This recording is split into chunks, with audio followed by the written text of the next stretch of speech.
What's up? Welcome to the shop. Welcome to the channel. We're going to do a shop tour video today. I'm going to show you everything I got in here. I'm even going to show you parts of my shop that I'm kind of embarrassed of, but here we go.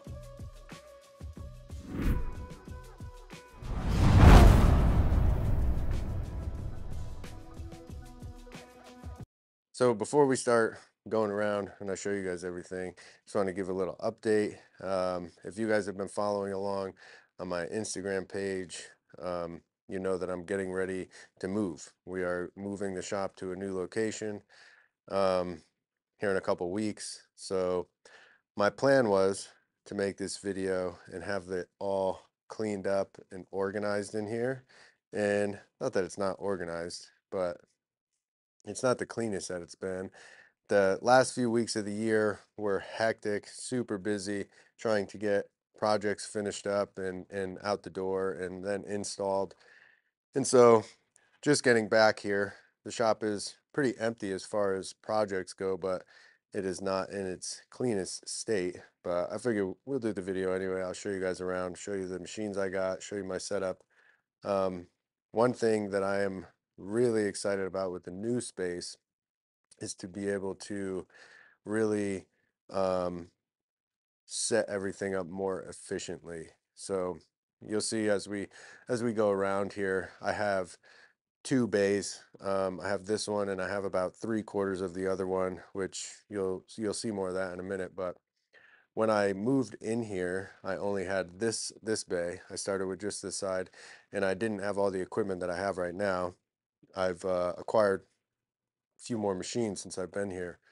Um, and with the electrical and everything in here, I kind of was forced to put certain machines in certain places without having to rewire this whole place. So moving into the new space, I will be able to really um, get it dialed and have every machine exactly where I want it to be, which I'm super excited about, to have kind of a blank slate to start with.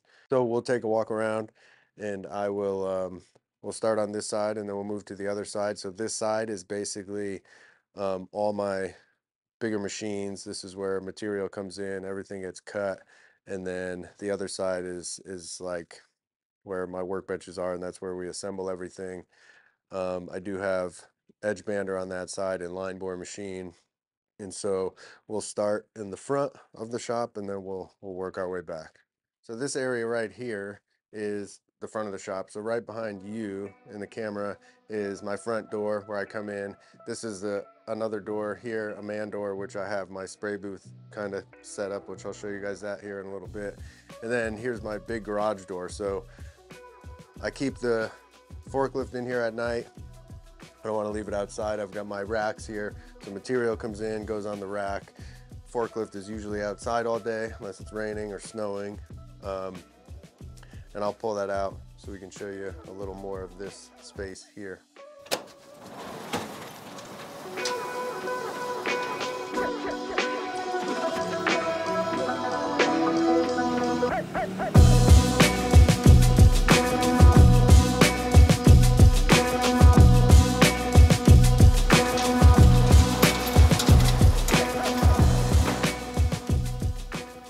All right, so this whole area, obviously plywood rack, material comes in, and it's obviously a mess over here. I've got tons of plywood leaned against the wall. I've got these carts under here. I usually have a full stack of plywood under here. But right now, I've got these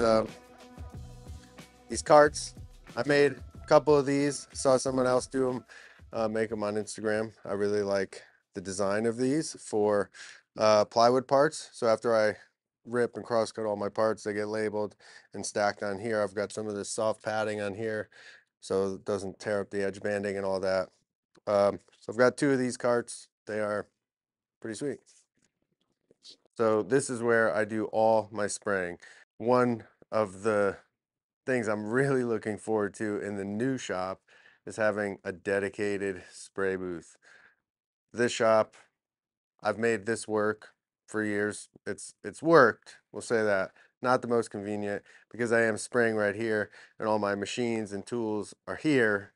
When I'm spraying, I can't really be doing any cutting or milling or anything like that on this side of the shop. So that's the downside.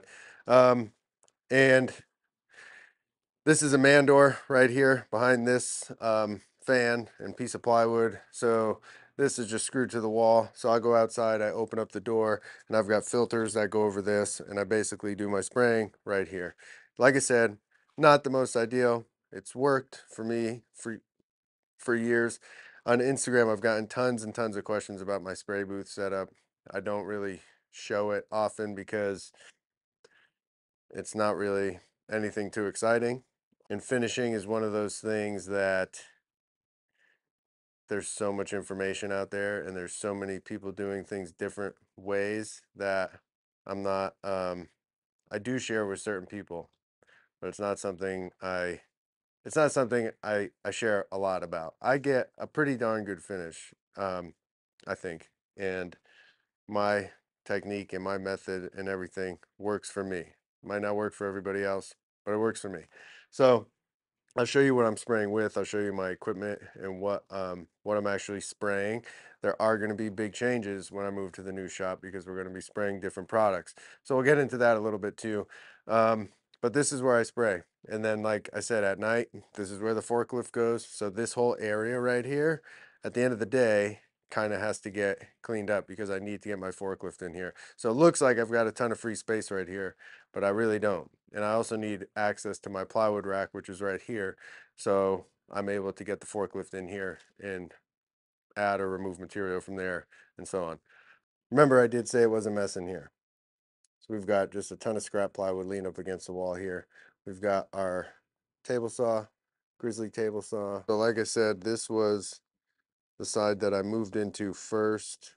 And for 2 years, I did everything on this side of the shop. It is about 1,300 square feet, and it served me well, but I outgrew it quickly. And so we needed to expand into the other side, and I'll get more into the story about that here in a little bit. All right, another Grizzly machine. This is the G9860ZX 12-inch joiner spiral cutter head. Extreme series. This Grizzly did send me this machine. It is brand new. I've had it for, I don't know, 3 weeks or so. Have not used it much because, like I said, the end of the year, we were getting projects out the door and mostly installing. So this has not seen much use. It's not hooked up to dust collection or anything yet. And it's not going to be in this shop. It's moving here in a couple weeks to the new shop. But the amount I have used this thing is sweet. I mean, it is just spiral cutter head is so nice. Your pieces come off of here just like beautiful. So this thing is really cool. I'm excited to give a more in-depth review once I put this thing like through its paces a little bit more. I'll show you my old joiner. It's on the other side. I'm currently trying to sell it. All right, so this Powermatic sander has been one of my best investments over the last couple of years. I've had this for yeah, I've had it for almost 2 years. It is the Powermatic DDS 237. So it's 37-inch dual drum. It is single phase, 30 amp. It's 7.5 horsepower. So it's not like one of those little Powermatic sanders. Like this thing moves material through. So I've got 100 grit in the front, 150 in the back, and it is it's great. I have used so shops I've previously worked in, we've had, they've had $100,000 wide belt sanders and stuff like that that are incredible. This is not that, but this thing does a really, really good job. And with I make all my own doors and stuff. So with the amount of material or doors that go through this, it saves me a ton of time sanding. You still have to, when a door comes out of this, it still needs to be hit with an orbital sander, but it's minimal. It's not as much as if the parts were just out of the planer. So this thing has been amazing. Got two shapers here and a router table. So back here, we've got this Delta shaper. I think this thing is 1 3/4 horsepower, something like that. I don't know. It's great. I do all my coping on this. Got this little coping sled, freeborn tool, shaker setup. 90% of what we've done the last couple of years is all shaker doors. So those don't get changed out much. And we've got this shaper here, which I'll go into some more detail about. Then we've got the router table with this power feeder put on it from that Delta shaper. Since I don't need it over there, use it on here, and I rabbet all my door panels on there. We do 1/2 inch thick door panels. A lot of Grizzly machines in here. I'm quite invested in Grizzly equipment. Every Grizzly tool that I've had has been great. This they don't make this anymore. I've had this for about 2 years as well. It's a G0608X shaper. 3-phase, 7.5 horsepower. This thing it's a beast. It really literally made hundreds of doors running parts through this machine. So I only do the profile on here. This thing has been awesome. Really happy with this shaper. So here's the slider. This Grizzly, another Grizzly. This is the G0623X sliding table saw. This is not a full-size slider. It is, I think you can cross cut 63 inches or 60 inches, something like that. I basically use this for all my cross cutting. Everything gets ripped at the regular table saw up front, comes back here and gets cross cut. Now, this thing, I've had this for about 3 years now, and got hundreds of sheets of plywood on here, and it's solid, you know.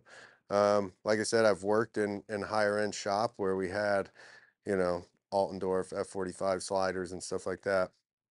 This is not that. I'm not by any means saying or comparing this to that, but for what I've used it for and all that, it has served me well. In the new shop, um, I would like to get a full size slider. At first, I'm gonna have to be using this, obviously, but I'm going to plan, like the way I set things up. I'm going to plan to eventually get a full size slider. All right, we've got the Grizzly planer here, G102X2, 15-inch helical head. Great planer. Had it for years. Workhorse. I mean, run tons of material through it. Really been great. Dust collection. Right now I'm running that hose over to the can over there when I need it. Another thing that's happening in the new shop is the dust collection system is getting reworked, and we're going to make it much better. Much better. We've got the Grizzly dust collector up there that's hooked up to the drum sander. I have that dedicated for that machine because that thing makes a lot of dust, and I need all the dust collection I can get for that. So then back in this corner, we've got the miter saw station. So in the new shop, this is all going to be different. This whole thing is getting redesigned, and it's going to be much better. I really cannot wait. So I literally only use this for breaking down rough material. I'm not doing any finish cuts or anything like that on the miter saw. All that stuff happens on the slider. But it's kind of not in the greatest spot. It's tucked back here in this corner because I didn't really have anywhere else to put it without moving everything in here around. And as you can see, it gets kind of tight back here. I've got my planer here. I've got tons and tons of adjustable shelves over here. And yeah, it's really just not ideal. So this whole thing's gonna get reworked. Another thing at the new shop, like my benches are on the other side of this wall where I assemble everything. I really wanna have a miter saw next to my benches so that if I need to break something down or cut something real quick, I can do that. Right now, I have to walk over here, not the most efficient at all. So I've got tons of scrap wood to go through and get rid of. I'll probably give most of it away for firewood. I'll keep some of the stuff, but yeah, it just gets out of control fast. Especially we make our own doors here, so we go through a lot of lumber, and we end up with so much scrap. It's ridiculous. So yeah. All right, over here in this corner, I've got a couple carts here loaded up with adjustable shelves. These are for a few different jobs, just need to be delivered. The reason I don't like to deliver adjustable shelves when I deliver the whole kitchen or whatever the project is, especially if it's a big project. If it's like a built-in or something, obviously I bring them with me. But a job like this, where I know the shelves aren't going to go in for a while, and I don't want them just sitting on the job site, because I've seen them get damaged plenty of times. I've seen them get thrown away, and I don't want to have to cut them twice. So I like to leave them here until the end of the job, and then I bring them and deliver them. So these will go out tomorrow, actually. All right, hopefully my microphone doesn't die. So you got to get a better look at the space here. It is not how I originally set it up when I first moved into this space. Like I said, I only had this half, and things were moved around a little different. The table saw was actually in the back, and my thought originally was material comes in, starts in the back, and then moves forward, and then it will go out the door. Now it's kind of backwards. Material comes in, gets processed, moves around, goes to the other side. Like I said, not the most efficient use of this space, but the new space is going to be much better. So we'll go on to the other side, and I'll show you guys around over there. So this side of the shop, we've got the edge bander. We've got all my install tools that kind of just got thrown in over here when we came in from installing last week. They go over here all organized and everything, but they're not right now. So over here we've got our benches. We've got the lower one there for assembling cabinet boxes, and then other bench here. They're both 4x8 benches. All right, so this edge bander, which I've had for 10 months.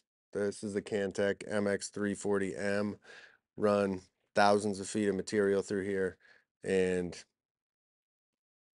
hasn't skipped a beat. No complaints about this machine at all. Before I purchased this, I talked to multiple people, other cabinet guys on Instagram and stuff like that, who have this, and same thing. No, really no complaints. It's been a really, really great machine for me. Highly recommend it. Another area that I don't show often. I never really show that in any of my videos because it's not the most pleasant to look at. So this side of the shop, I actually share the space with the guy who's been in here for years.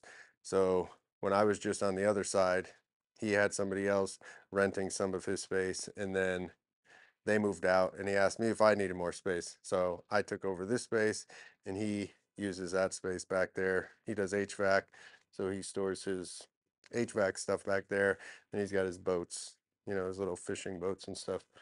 Um, yeah, it's worked. The space has worked. I needed the extra space. When it became available, we kind of just put a hole in the wall and moved our stuff over here and got set up quickly because we were super busy and we needed to just keep working. So, and the extra space was much needed because where you are is where we stage all our cabinets and everything like that, which is pretty empty in here right now. Assembly area over here, we've got this bench. Like I said, this is the lower one, and then the taller bench over there. This is where all the assembly happens. Got the Grizzly line boring machine over here. I've had this thing for 5 or 6 years. Great machine. It's the G0642. Um, yeah, these cabinets that are on the wall were part of a master closet built in, and the client, after we made everything, decided they didn't want those on top of the countertop. So we took those, repurposed them here. Like I said, this whole setup over here was quick. We set everything up very fast so we could keep working. And literally the whole year has kind of been like that, where we haven't had a ton of time to invest in the shop and make it better and more efficient. So, and the big bench here, you can see is pretty messy, but got these big drawers. Keep all my stuff I use right here at the bench: biscuits, dominoes, jigs, routers, some hardware and stuff. And here is that old joiner I was talking about. This thing is, honestly, I don't even know the date. It's American Woodworking Machinery is the company that made them back in the day in Pittsburgh, PA, or not Pittsburgh, Williamsport. But this thing's 16-inch straight knives, no guard or nothing, not the safest machine. The reason I really wanted to upgrade was one for the spiral cutter head, which I could have had one made for this, but would not be cheap. And the other reason is that the beds are really short on this. They're yeah, wanted longer beds. But this thing is sweet. It is three-phase, solid machine. I mean, this thing will last literally forever. So I've got it up for sale right now. See if anybody buys it. All right, guys, so that's it. There's the shop. If you have any questions or comments or anything about something you saw in here, or you want me to go into more detail about, let me know in the comments below. I did not go into crazy detail about every little nook and cranny in here because honestly, because it's all coming apart soon and it's all getting reworked in the new space. I'm going to document this whole move and taking this stuff apart and getting everything set up in the new shop. I am going to be taking 2 to 3 weeks to do this. That's what I'm planning on, because I want to give myself enough time to really get set up properly before I start with more client projects. We do have some nice projects lined up once we're in the new space, so we for sure will be documenting that. I have one more project that I'm going to be doing in here. It's a kitchen island. We've got some alder raised panel cabinet doors that we're matching to their existing cabinets, and should be a pretty cool build. I'll take you guys along. We'll make a video on that, how I'm making those doors. But other than that, be sure to like, comment, subscribe, all that fun stuff, and we'll see you in the next one.